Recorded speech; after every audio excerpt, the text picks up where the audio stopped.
Good day everyone, and welcome back to Will, a Wonderful World. Last time, things seem to be going bad for everyone. Well, apart from Alicia, surprisingly, who's now an assassin, so yay. Alright, but anyway, we got some new mail. We got 5 letters. Wait, is that 5? 1, 2, 3. Yeah, 5. 有没有搞错？ Street fight. 为什么？ The final goodbye. 하나님, 나를 도와주세요. Breaking out. 젠장, 어떻게 이럴 수가? A plan gone awry. No puedo regresar. An 18-year-old boy.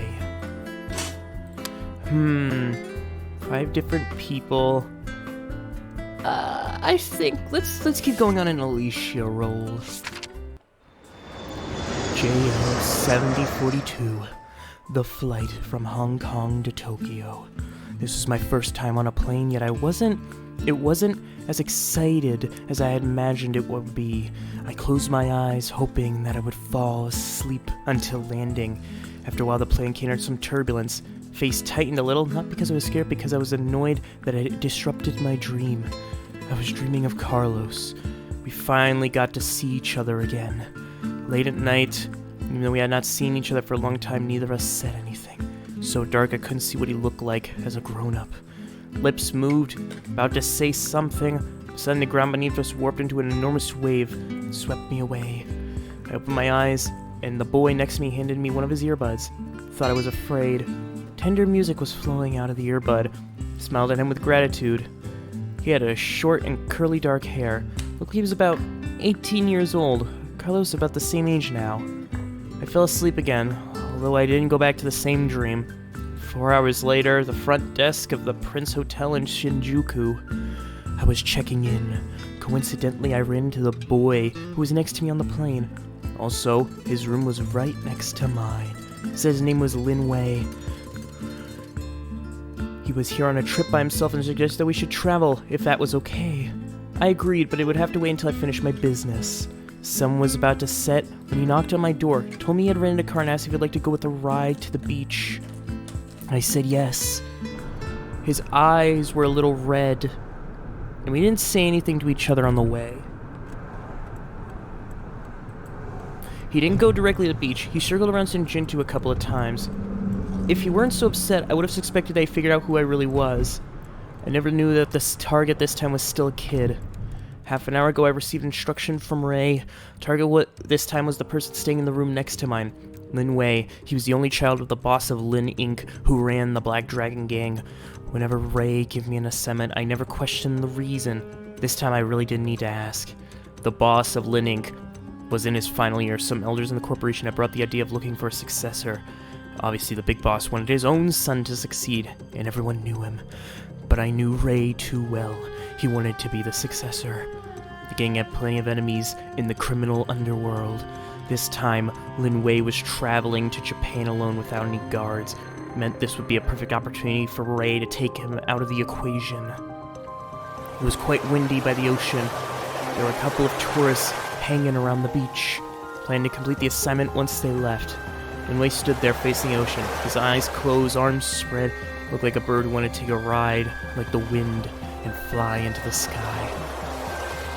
Miss, have you ever thought about what we lived for in this world? Fixed my hair that was flying in the wind. For me, simply being able to live is good enough. I never thought about something so deep. Lin kept his posture. Do you have any important person in your life? I do. I looked at the ocean, put his arms down. What would you do if you couldn't be with that person? I'd wait. He looked back at me, his face covered in tears. What if you know that you'll only be waiting for nothing? I didn't realize I never thought about this possibility. Miss, I know what you're going to do here. I have seen many people like you. Your mother should wield the horrifying scars. 2 years my father will hand the company to me. You of all people should know how many people want me dead. All these years, my only wish has to be with that person on my birthday. I was born in the winter, near Christmas. Always dream of the two of us decorating our own tree, walking along the festive streets and holding hands. But year after year, I can never make it happen. I'll never be able to make it happen in the future. I'll not let the person I love get hurt because of me. So I can't be with that person. Not in this life. I'm tired of life like this. I started left. Give me one last smell and start walking in the ocean. The water gradually went over his waist to shoulder. A few minutes later, I dived in, grabbed his hand. I gasped for the salt-tasting air, feeling like I was going to swallow by crushing waves. And there on the beach, I was completely wet. 𝐬𝐬 was next to me. Why didn't you just let me die? Isn't that your mission? Why? I didn't know. Perhaps I was hoping there would be another possibility for him. It had been 10 days, still didn't have a strategy to help him. Though I worked for Ray, I didn't really have all the information in the organization. Even in the gang, not a lot of people aware of my existence. Therefore, I didn't have any useful connections. I was sitting on the couch in my room. A bunch of empty candy boxes piled in my hand. That must be an extremely important target to Ray. Letting Lin go meant that I had betrayed him. I might have made the stupidest decision of my life. Just one out of that one moment of sympathy. I heard footsteps in the hallway. The person was intentionally keeping them light, so I knew it wasn't regular tenant. My 4 years of training told me that it was someone like me. Or he or she was good at his job too. They surely wouldn't show any mercy.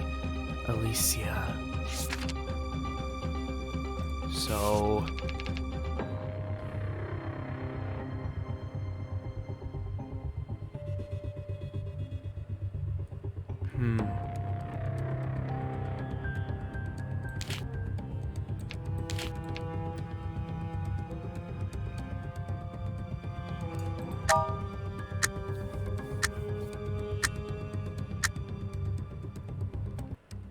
I climbed back up to the beach and looked at the dark ocean. The surface was almost pitch black, beneath which had many invisible but violent torrents. Water was so much colder than I expected. I could feel the chill in my bones. I dove in a few more times, yet I couldn't find him. He had disappeared into the dark ocean. I felt as if a part of me had disappeared with him. Okay, that's not the good one. How many are there? Oh, there's either 2 S's or 2 A's.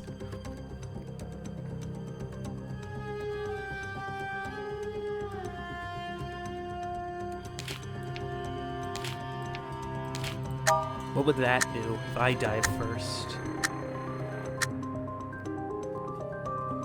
𝐬𝐬 was right. I had blood over a dozen people. If I were to be with Carlos, I would bring him nothing but misery. The dark ocean was calling me. Heavenly Father had given me a chance for redemption here, right now. I grabbed 𝐬𝐬 and we disappeared into the dark together. Ooh.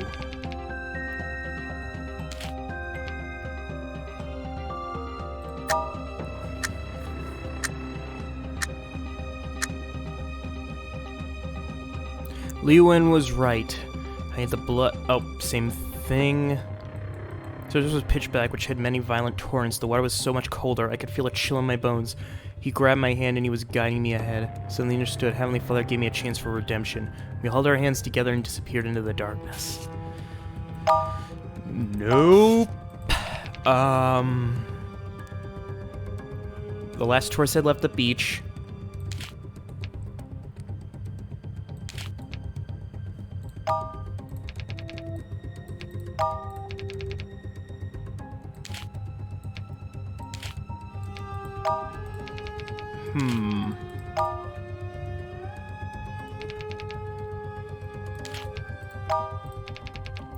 A few minutes later, I dived in. Oh, there we go. A few minutes later, I dived in the ocean. The hairdryer was buzzing. Sitting in my hotel room, drying my hair with my eyes closed. I was afraid. I was afraid that I was seeing myself in the foggy mirror, that I couldn't even recognize my own reflection. In the dark water, I watched 𝐬𝐬 as he struggled to breathe. Felt his grip on my hand tighten and loosen. After confirming his death, I came back up to the beach at a different spot and took a taxi back to the hotel. Just another assignment. Even if he had lived a hard life, even if he had reminded me of someone, nothing I could have done to help him. It was just another excuse. Truth was, I simply couldn't stand the thought of leaving Ray. Same evening, I told Ray about 𝐬𝐬's final moments, but his response surprised me. Starting from tomorrow, you're free.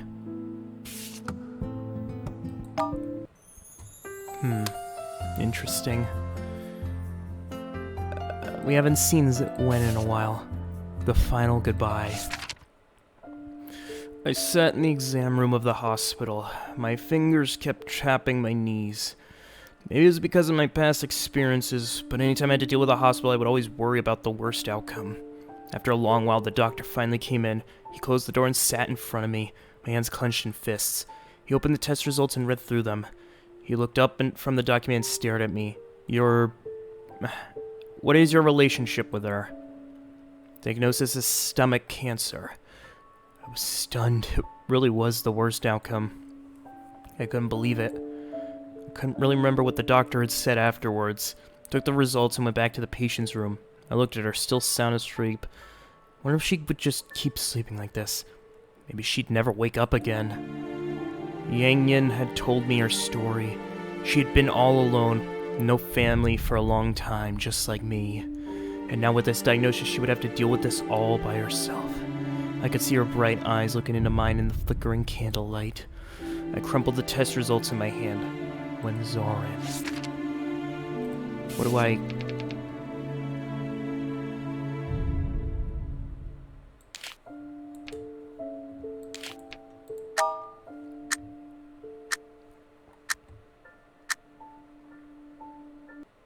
I sat on the steps of the hospital, stunned. I thought the doctor was going to tell me about her condition, but he had given those results for my previous stay. About a month ago, I'd been in a fight with someone. Been a little rusty and too hot-headed, one of my ribs broke. Had to ask for sick leave because I had to stay at the hospital. The doctor was very attentive. After recovery, he said he suggested I get a full physical. I realized I hadn't had a physical for a long, so I might as well go get one. Little did I know I would be getting a surprise. It had gone dark outside now. Picked up the results, got up, went back to the patient's room. Nurse must have just taken her temperature. I saw Li Wen's hands hang outside the sheets. Collar was messed up. Carefully tucked her hands under the sheets, trying not to wake her. She seemed to be dreaming. She suddenly turned her face to the side and mumbled something. Her face was only inches from mine. I couldn't move for a second. I remember what happened the day I fainted in my apartment. Even though my heart had stopped and I hadn't been breathing, I had been conscious. I felt someone pressing my chest. Felt someone yelling my name. Felt someone. I knew it was her, but I couldn't move at all. No, actually I could, but I was thinking perhaps I'd just let her go. And all this would be over. When I heard her crying, my heart suddenly bounced. I opened my eyes with all the strength I had and I saw her sobbing uncontrollably. Why would she care so much about someone who she barely knew? Why? And I suddenly realized that reason why I cared about her so much. We were just like each other. We must have similar pasts. My strength started coming back. Grabbed her hand as soon as I could, just so I could tell her I was okay. I didn't want to see her sad. Buzz from my phone pulled me back from my thoughts. Text message appeared. Walked out of the room, leaned on the wall, and opened the inbox. It was from Yang.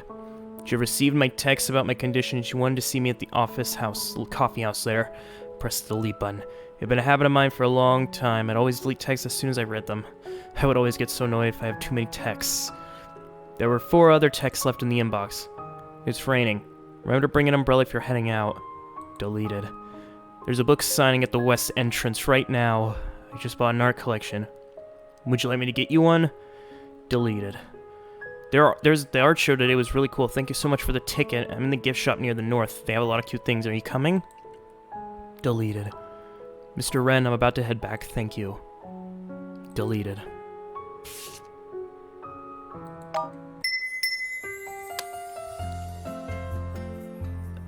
Fuck, let's just keep going this sad train.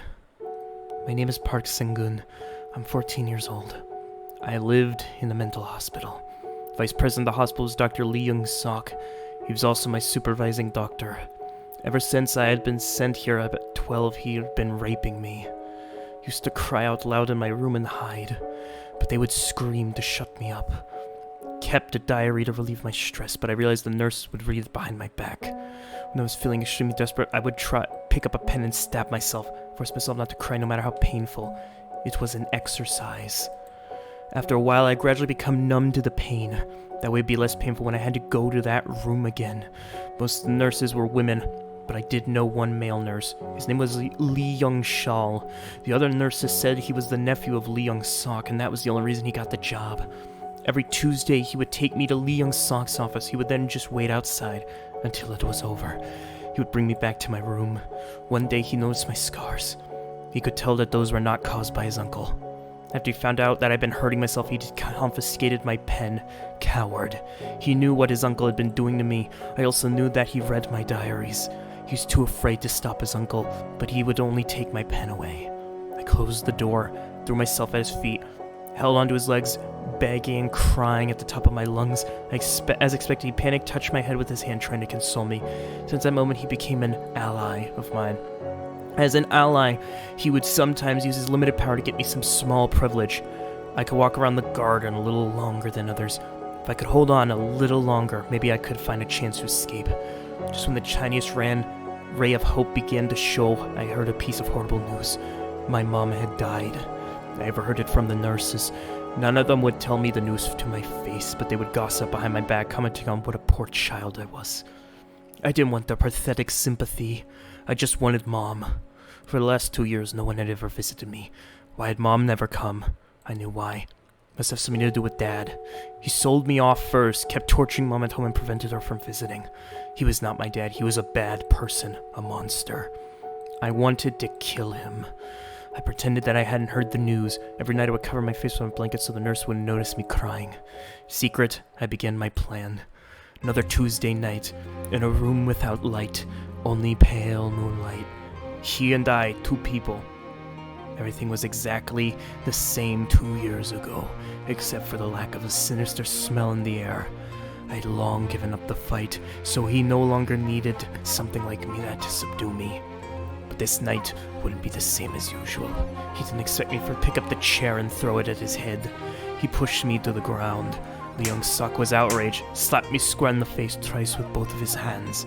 I fell to the ground. Everything was like a blur. Didn't have strength to fight back. The chair only broke the foam behind him. I had to be physically stronger to have a chance, but the horrible dialect, the mental and physical torture I'd been subjected to, only made me weaker. I didn't have to look. It was 𝐬𝐬𝐧'𝐭. He had seen this scene countless times. He isn't feeling well today. Shall we wait until another day? Hey, pigs were flying. Why did he start defending me?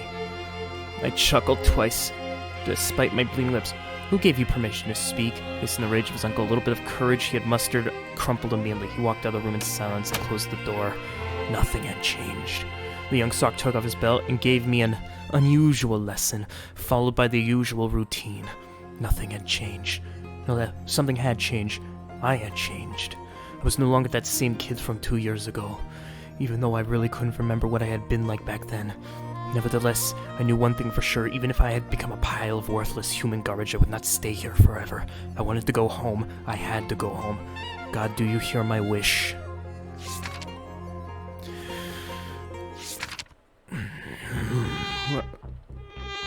I was lying on the bed with my eyes closed. I could feel the breeze coming and going.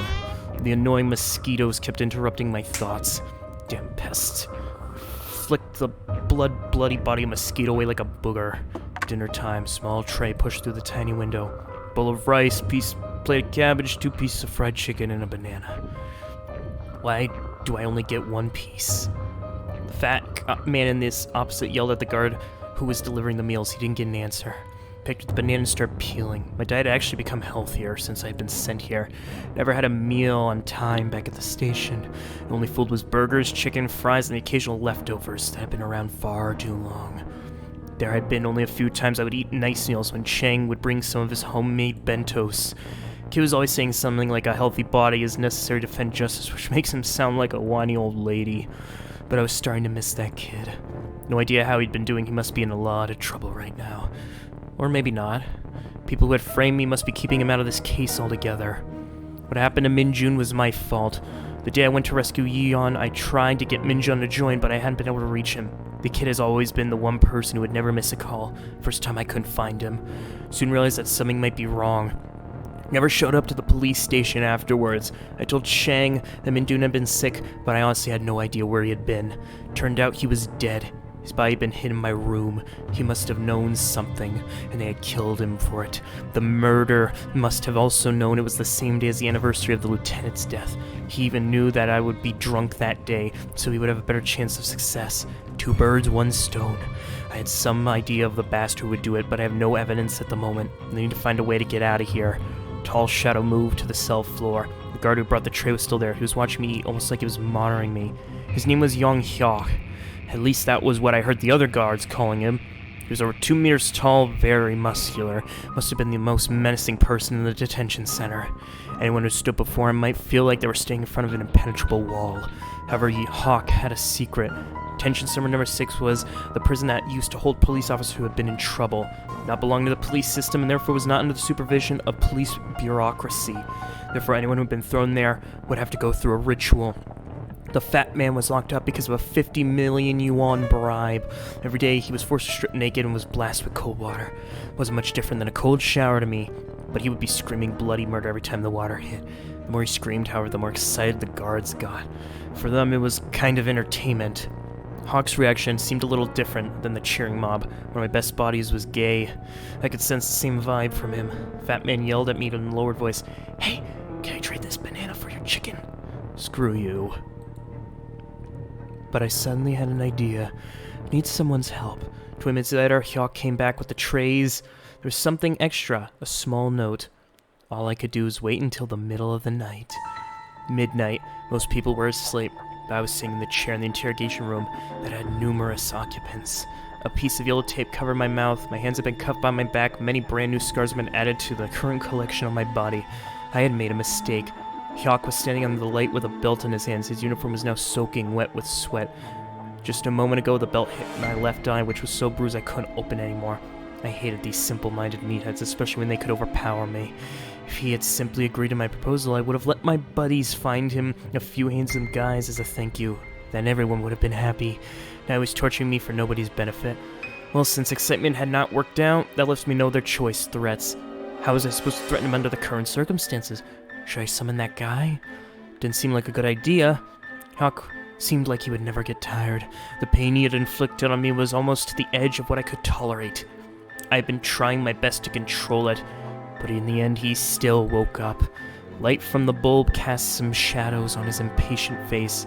Idiot. I took the pen and stabbed it into him. The pen went right through his eye socket and into his brain. He was dead in an instant. So was my consciousness. When I woke up, I found myself back in the cell. Different one. More guards at the door. I felt my pocket. There was another note. I opened it and it said, "Your clothes stink. I had told them to get you 2 new sets." The bastard had landed me into such a big mess, all he cared about was some clean clothes. I now had another life on my hands. Minjun's case was still highly inconclusive, but this was one more, so much straightforward. I had indeed killed young Hawk. How could this have happened? Damn it. Well...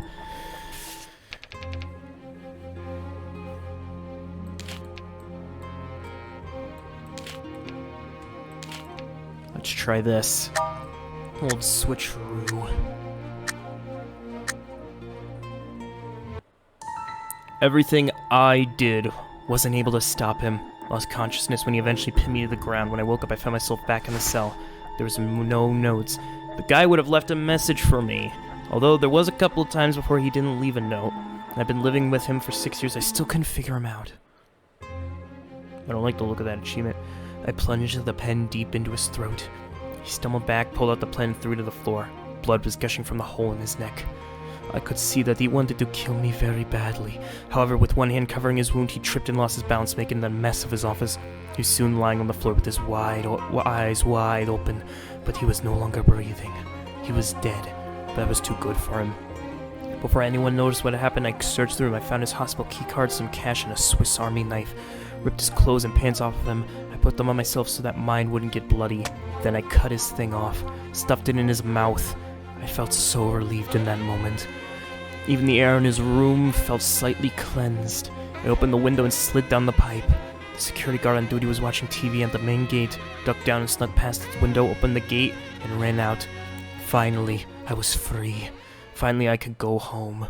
I walked all the way home with the flimsy clothes I was wearing, walked past Alice's seafood store, walked past Sumin's family bakery, walked past the tobacco and alcohol store that I had forgotten to lock up. I picked up the most expensive vodka from the shelf. It was for my dad. Twice a week, 8 times a month, multiples by 12, 96. 2 times 2, 192. Let's round it to 200. I was walking briskly. Same time I was calculating how many times Dad had hit my dad for the past 2 years. Just an estimate. Almost sunrise when I saw my familiar yet strange home. As I expected, Dad was sound asleep. I changed my mom's favorite coat. Went in the kitchen, picked up the knife Mom used to cut meat. At last I came to my dad's bed. Dad, I'm home. 1, 2, 3, 66, 67. The sound of the knife going in and out of his body was almost like a musical melody. 122, 123, 124, 199, 200. Blood was splashed all over the bed and floor. It was disgusting. I sprinkled the vodka I had brought home all over the bed and room. I lit the match. Bye, Dad. Bye, Mom. The small flame was jumping and growing. It was becoming bigger and bigger. In the end, it grew so big that it swallowed this place I used to call home. I'd never seen anything more beautiful. From the ashes, I would start a brand new life.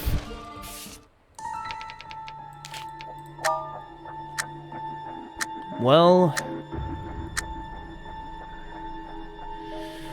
young Hawk was was hit straight in the face with a chair. He lost his balance, fell to the ground. He watched his eye, broke the handcuffs with my bare hands, and he couldn't possess what I was seeing. 1, 2, 3, I stomped his bloody face with my feet over and over. I had once seen myself break another unfortunate bastard's arm with a stomp, and if I kept going, he would die. Stepped away from the corner of the dark room and walked towards the center. My mysterious invisible forces almost began appearing immediately. It was as if there were numerous dark hands that were pushing on my shoulders, grabbing my ankles, trying to stop me. I was pushing down to the ground, but I kept crawling. More hands were grabbing my feet, legs, dragging me in the opposite direction. I could not give in. I would not give in. But at last I grabbed my feet. Enough, you bastard, get out of here. The hands suddenly scattered away. I could see clearly. He was crouching in the corner, looking at me with fear. He reminded me of a frightened little rabbit. I had scared him, and he had not realized that the person standing in front of me was a different one now. There was a wallet on the floor. It wasn't mine. Picked it up, a few bills, a credit card receipt from a gay bar, as well as a family photo. Beautiful wife, lovely daughter. What a happy family. Happy lady surely had no idea of the secret life that the husband and father of a family had been leading. Little Rabbit had no choice. And then finally, Jimmy. Something lighthearted. In the largest arcade of Mongkok, Time Reversal Cup, the Prince of Fighters 97 Nostalgia Tournament. Giant banner was on display. The Time Reversal Cup had been the biggest tournament for classic fighting games in Hong Kong for a few years, also been as important as someone of income in my post-college independent life. After graduating, I had moved out of my parents' house and rented a 30-square-meter studio with a standalone bathroom. Never knew that rent could be so expensive. Never understood why people wouldn't buy stuff on sale. Never realized that part-time jobs barely paid anything. Not until I lost financial support from mother and father did I begin to appreciate the changes of life. I must win the tournament. The prize money for winning the championship would be enough to cover my expenses for 3 months. I'd arrived not too long, and I had been testing my machine. People were beginning to gather round, many of whom kept taking pictures with their phones. As the two-time defending champion, I had been placed decently in the semifinals, so I was expecting a little attention. However, today I was feeling very suspicious about one of these people. I was about to go hide in the bathroom a little before the match. Suddenly, a wave of excitement washed over the crowd. A small kid who had just walked up to the machine. He was in his school uniform, wearing a pair of glasses, and his hair was parted to the left. Staff thought we didn't know each other and started making introductions. This is the primary school killer. You must have heard of him. He has more rivals left in the Seam Shai Su area. Last week, he challenged the entire North Key arcade. Nobody dared even say a word. Never thought he would be my opponent today. Silently cursed all the gods and goddesses in my head. And then the punk kid held his thumb down and made a face at me.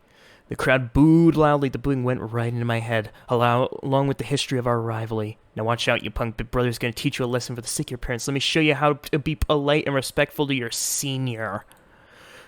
Mr. Yogami versus his Kosangi. 2 games out of 3. In all honesty, our raw skills were mostly on the same level, but every time I played, he would always be able to get into my head and mess up my inputs.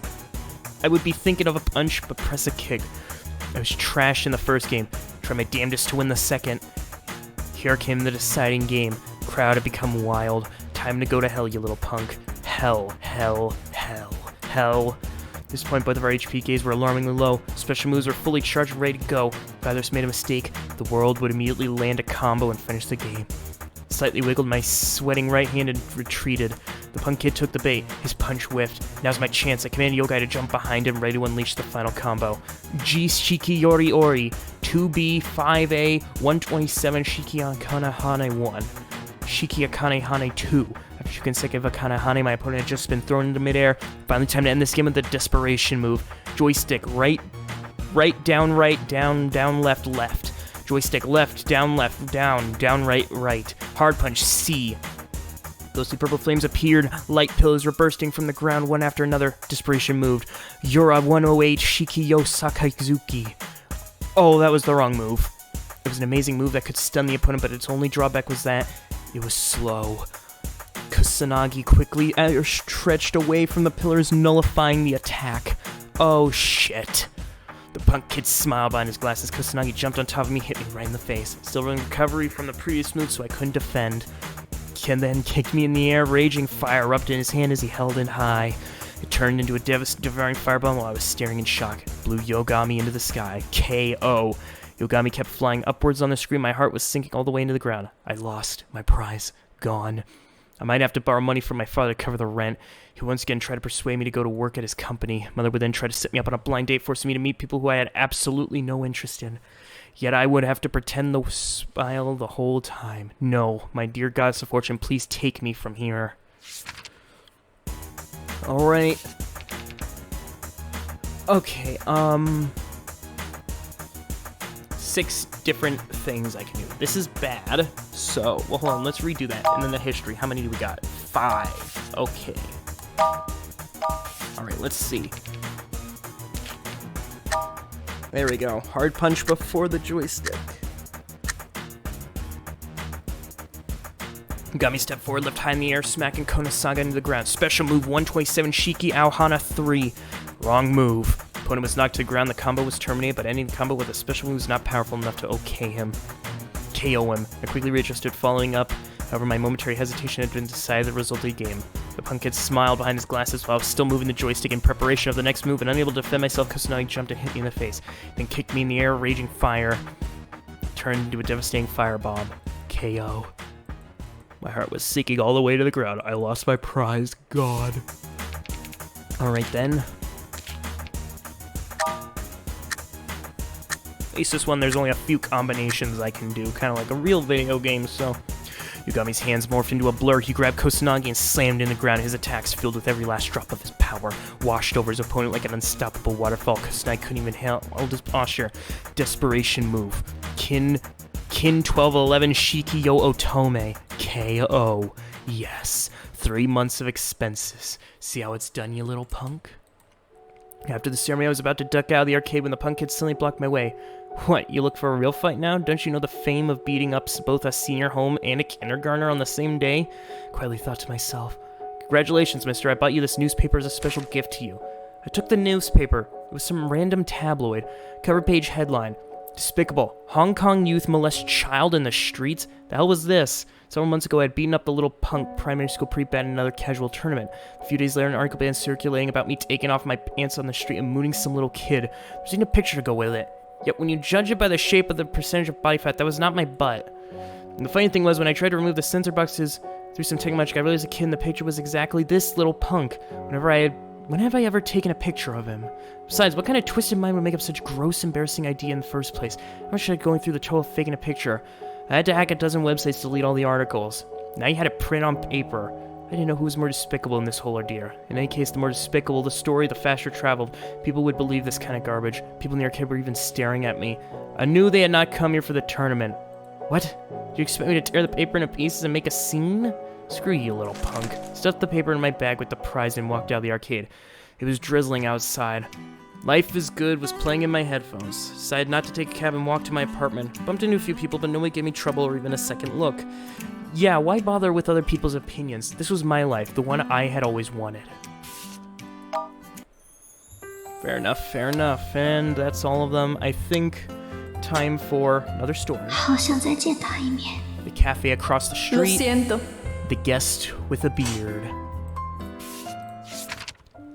I opened my eyes. I saw a white ceiling, white walls, white blankets and sheets.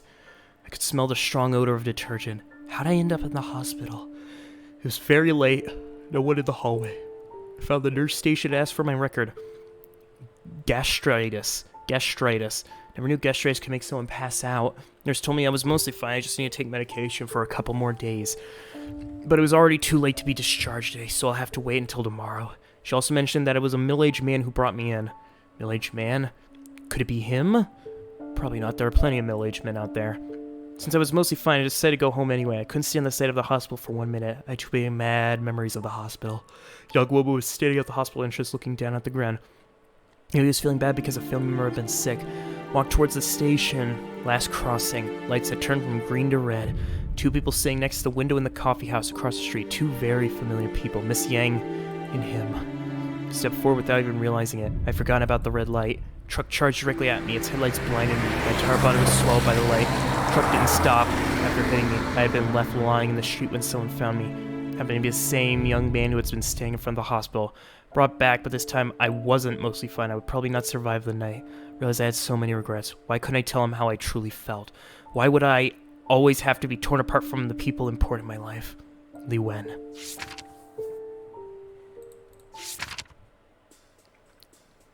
"9 a.m. It was the least busy hour of the day in the coffee shop. Wiping the glass carefully with a cleaning cloth. Mama, who loved and happily shared his feminine side, was sitting next to the bar, pursuing a woman's fashion magazine with occasionally letting out a yawn. Like me. There was also a customer in a strange hat that had been there since we opened this morning. Put out his 18th cigarette in the tray and put down the adult magazine he had brought with him, left his booth and went to the guest room. No one else in the shop but the 3 of us. I left Ray half a month ago. Didn't know where else to go. I came back to the Maple House. Still had the same decorations, but not the same people. Raj had gone back to India. Hong had become legal resident and got married. On my first day back, I told Mama everything about the auction off. About being auctioned off and abused, but I left everything else related to Ray. Mom was crying so hard that his entire face was wet. He hugged me so tight, of course I could come back as long as I wanted to. Tried to get back to a normal life. Wanted to save up a little money so I could bring Carlos over to live with me. Ring ring. Middle-aged man with a thick beard walked in. Carrying a glass pitcher of water when I accidentally bumped into him at the door. Water spilled everywhere. Cut the picture 20 centimeters off the ground before it smashed into pieces. Carrying an umbrella with a long handle. Raining heavily outside. Clothes were soaking wet. I already spilled on my clothes. Black dragon tattoo on my stomach became barely visible. Apologized and turned around to go to the back room so I could change.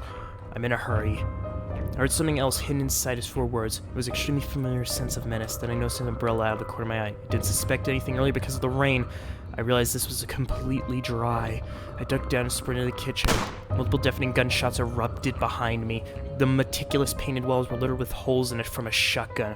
I dragged Mama into the kitchen. His fake ash eyes had fallen off. There was nothing but a bloody hole where his left eyeball was supposed to be.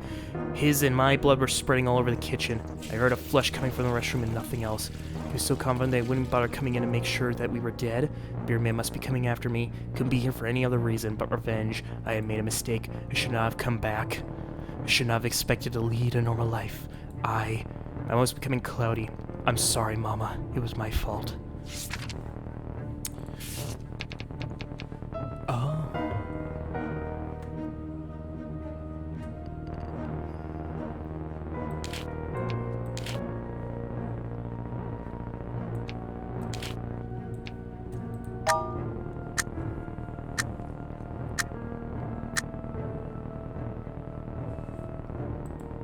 I apologized to the guest who had come in, showed him to a booth, and poured him a cup of coffee. Then I went back to the room and started cleaning the floor. Then I heard the flush of the restroom. The guest had with the hat walked out. He walked past the new guest's booth and went back to his own. He took a 9th cigarette and put it in his mouth. Then I noticed a flame pop up near the end. Walked over to the carefully, leaned over and refilled his mug. I whispered in his ear, "This is a non-smoking establishment." If he were a fellow hitman, he would have understood. The guest with the hat heard my words, nodded gently, and put the cigarette back into the pack. The menace had been brewing in the air suddenly. It wasn't a regular cigarette, probably some elaborate mechanism inside. I myself have never used gadgets that were too complicated. I did hear that some fellow workers used some unusual murder weapons I had never heard of. Probably wasn't here for me, but if he had insisted upon messing up the shop, the dagger under my shirt would have to stop him. Here, man put up some cash on the table and left. The guest with the hat gathered a cigarette pack and an adult magazine, gave me a nod and left.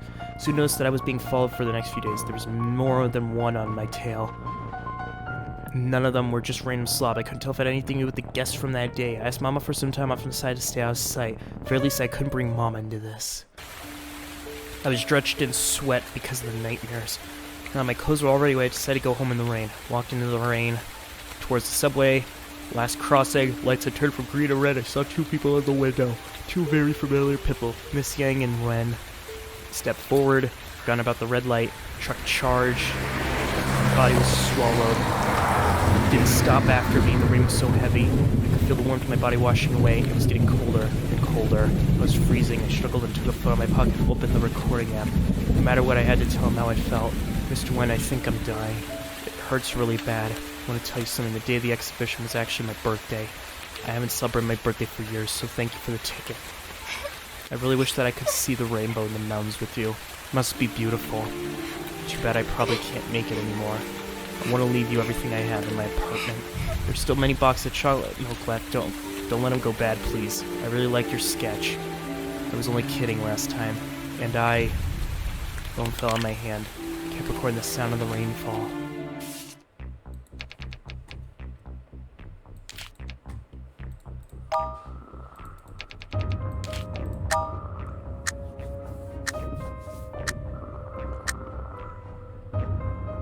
Water had spilled on my clothes. The black dragon tattoo on my stomach became visible through my shirt. I apologized and went to change. I came back, the bearded man and the guests had left. I noticed that I was being followed the next few days. There were more on my tail, not just some random slob. It couldn't be any reason but revenge. I asked Baba for time off, and I stayed out of sight. But at least I could not bring Mama into this.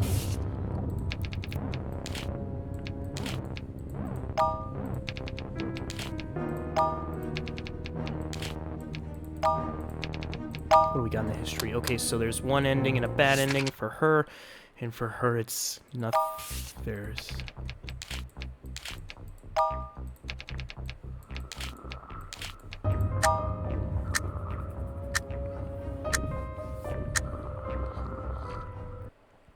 I went back to the room and hid under the blanket. Even with my eyes closed, the detergent smell reminded me of where I was. I still couldn't escape those memories. In my earliest memories, my father was the only person that I could picture in my mind. He was a great painter, because every painting of his was great. As far as I could remember, we always lived in a big house. So big that sometimes I couldn't find my father. When I was in elementary school, we had moved into an apartment. Father and I would often play with each other in the evenings by throwing pillows. When I was in middle school, we had moved into a single-room studio. Most of the space was occupied by his paintings. A few pieces of furniture sat in the rest of the room. We would sleep on the floor when it was bedtime. The place was so small. Many mornings I would wake up and realize that I had crawled in my father's bed in the middle of the night. Life wasn't easy, but I was happy. Father began to take more and more assignments, most of which were not in his style. He would almost set up a booth on the street to paint portraits of the pedestrians. Sometimes I would fall asleep before he even returned home. We lived like this for 2 more years. Then at some point, I couldn't remember, Father started drinking. He spent more time inside and less time smiling. He'd often tear up his own paintings too. That day, Father woke up early in the morning to watch a tennis game while he drank. Empty beer cans were all over the table. His stomach had been doing great in the first place. The excessive drinking was not helping. I had a huge fight with him. I'd never been angry in my life, and I'd never seen Father so mad either. Still, whatever he had said to me had done to me. I could not have said what I said. I hate you, Father. Those ended up being the last words I ever said to him. When I came home from school that day, I found the TV on, the commercial was on. There were paints all over the floor. Father was laying in the middle of them, motionless. I was standing in the corner of the emergency room when I watched them cover his face with a piece of cloth. Said there was no need for further medical assistance. Death felt so unreal at the time. I wasn't able to process any of it. I sat on that bed, hospital bench, complete silence until a doctor crouched down in front of me and softly said my name. I finally cried. I cried my heart out. I love you, Father. But I couldn't hear it anymore. I woke up and I couldn't tell where I had been in my memories. The boundaries between the nightmare and reality had been blurred by my tears. I sat up in the hospital bed, sobbing uncontrollably. If only everything had just been a nightmare. Wrinkled blue jacket that smelled like paint was placed softly over my shoulder. He had come in without me knowing, didn't say anything, just quietly put his arms around me. We sat there like this, till the sun came out. Water had spilled on my clothes. The tattoo had become vaguely visible. About to apologize when I noticed the umbrella. Something was not right. It was a sunny day. He was not there for me. Jumping out the park, pulling out the gun Mama had hid underneath. Multiple deafening gunshots erupted. The meticulously painted walls were littered with shotgun holes. Mama was hunched over a magazine when his eyelashes fell off. There was nothing but a bloody hole where his left eyeball was supposed to be. I stood up behind the bar and aimed at the visitor. Sweat, tears, blood, and makeup were smeared all over my face. I heard a flush from the restroom. The door opened and a thin silver thread flew across the air where we went through the forehead of the bearded man before my bullet could. The thread morphed into a needle and pinned itself on the daily special menu on the wall. The guest with a hat walked gracefully out the room with an unlit cigarette in his mouth. He gathered his adult magazine and left, but he left a business card on the table. It had a simple design, but unusual contact information. A few words were pinned on the thin white card. 𝐬𝐬𝐧'𝐭, assassin. For business, text 9999-6666-8888.